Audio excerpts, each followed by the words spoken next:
the Ministry of Defense claimed to have hit and destroyed 5 launchers. These are HIMARS launchers, which are used to fire ATACMS missiles.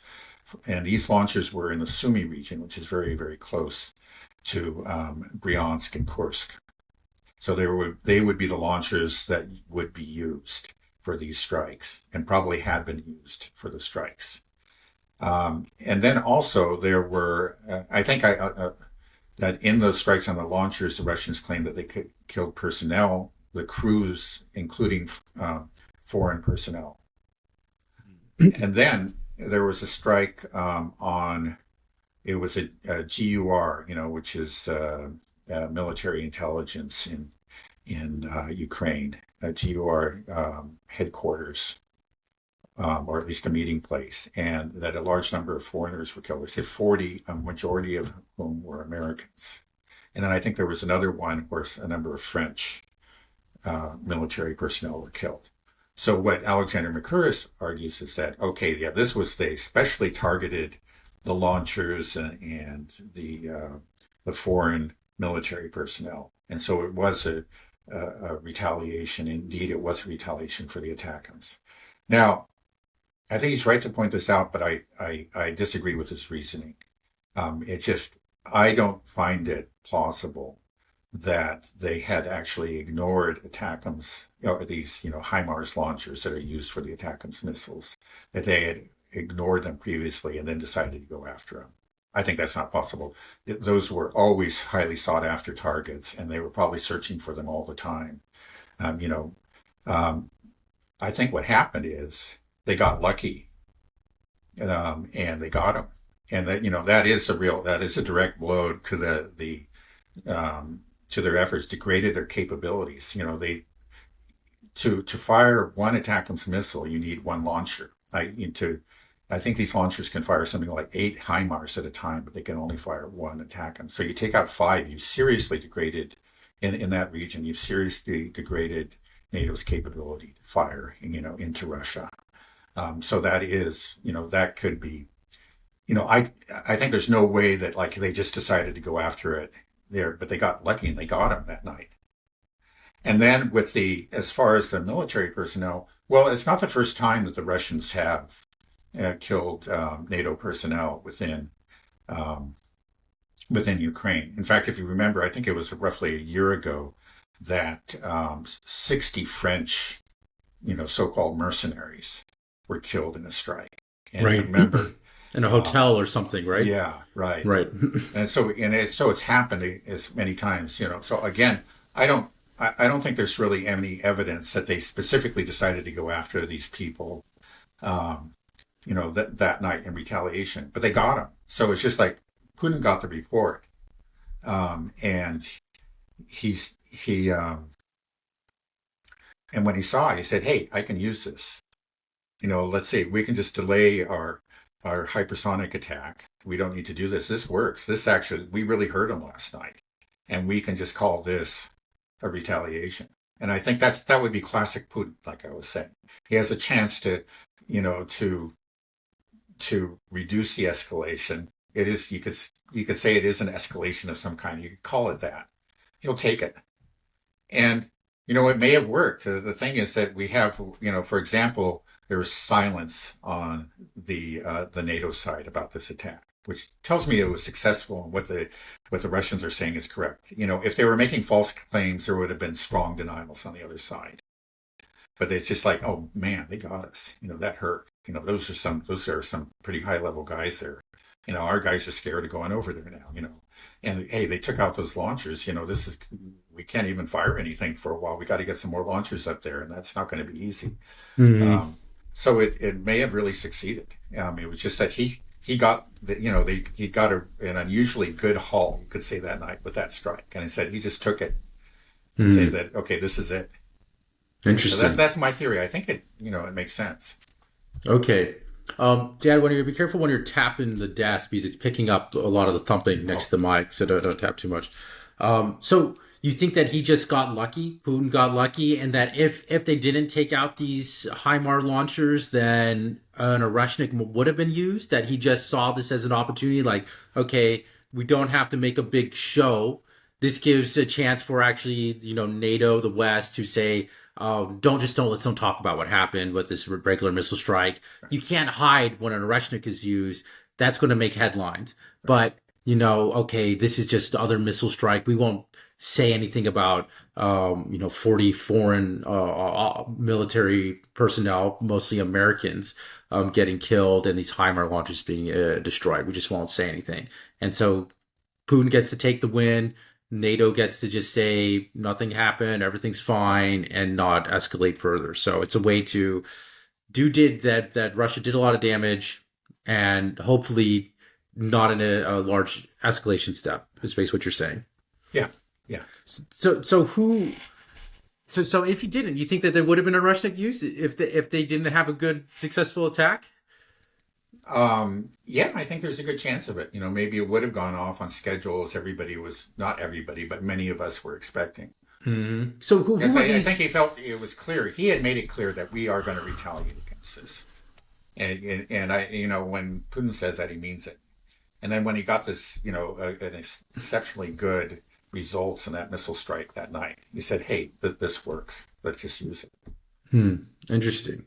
So who do you think these American military personnel were killed? He said up to 40, and he said mostly Americans? That's what the Russian Ministry of Defense said, yeah. So how do we keep that quiet here in America? When an American gets killed overseas, we go crazy. We just say one drop of American blood will spill a gallon of yours is always what we say. So who are these people that are there? We're not saying it because they're not supposed to be there. Right, and so, exactly. It's just that I think there's some reasonable fear within the U.S. government about exposing, because they're not supposed to be there, or something that they haven't been telling their people about, and they know that this is not popular. Again, there is virtually zero support for boots on the ground in Ukraine. The Americans don't want it. The Western Europeans don't want it. But their governments are sending people. Okay, they're not in very large numbers. A lot of them are not in uniform. Some of them are. So it's just something that they see in their interest to play down. They know it could draw unwanted attention. Within the U.S. to what they're doing in Ukraine, and it would probably and most certainly decrease support for the Ukraine effort.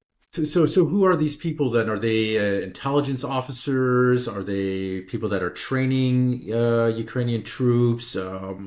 What is their role? Do you know the role of these? Yeah, there's no question. There's quite a bit of cooperation between the intelligence agencies. We know that began like the day after the Maidan coup in 2014.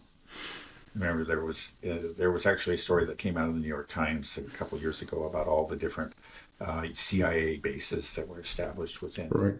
Wasn't it 13 CIA bases, I think? Yeah, something like that. That's right. Yeah. So there's very extensive cooperation between the intelligence agencies. So there have to be a lot of intelligence agents, within U.S. Western intelligence within Ukraine, no question about it. And they've been training them. So there are trainers, there are technicians. Again, we know they need the technicians to operate a lot of these advanced systems.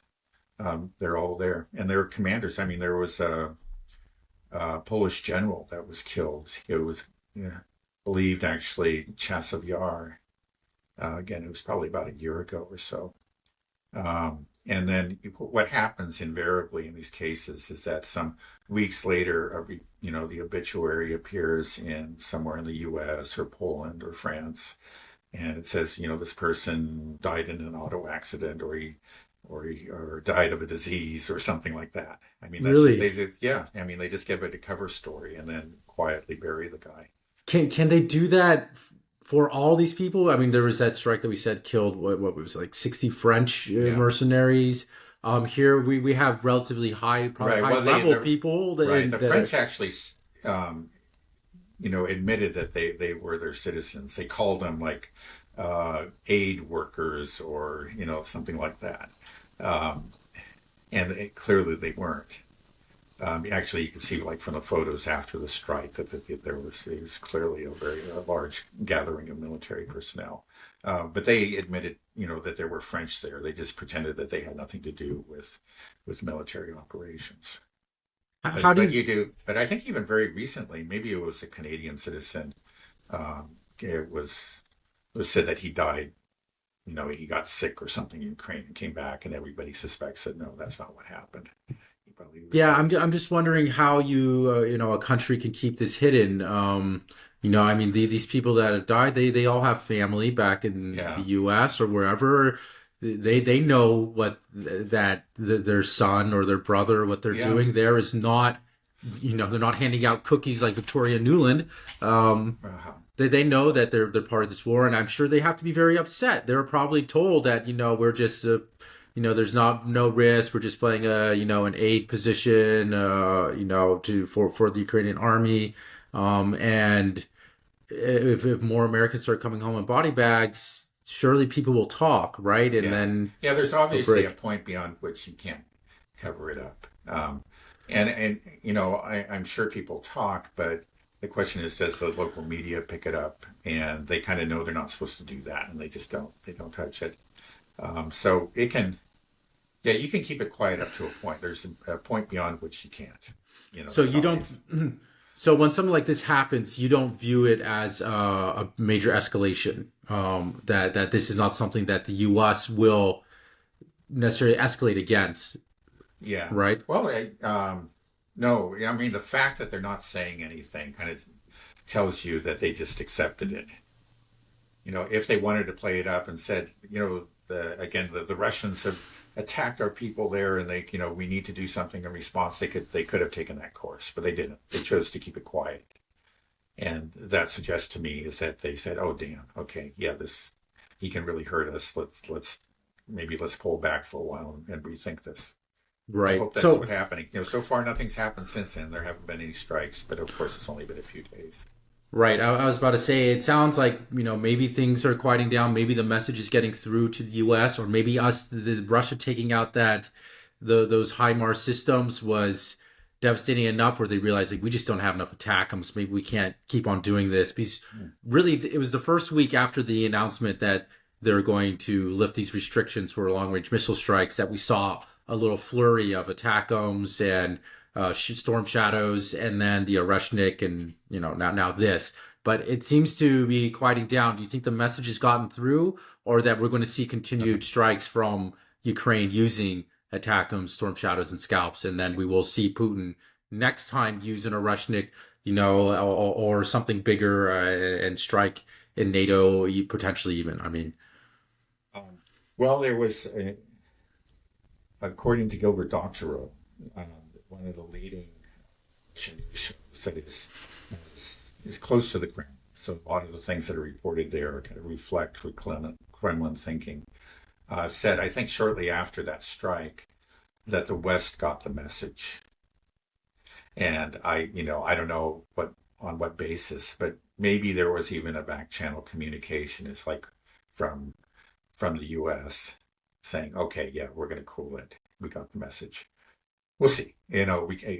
Who knows? But they maybe got the message for a while. But there's always those people in in um, in the State Department, and that are going to always be pushing for escalation. And we've seen them win in the past.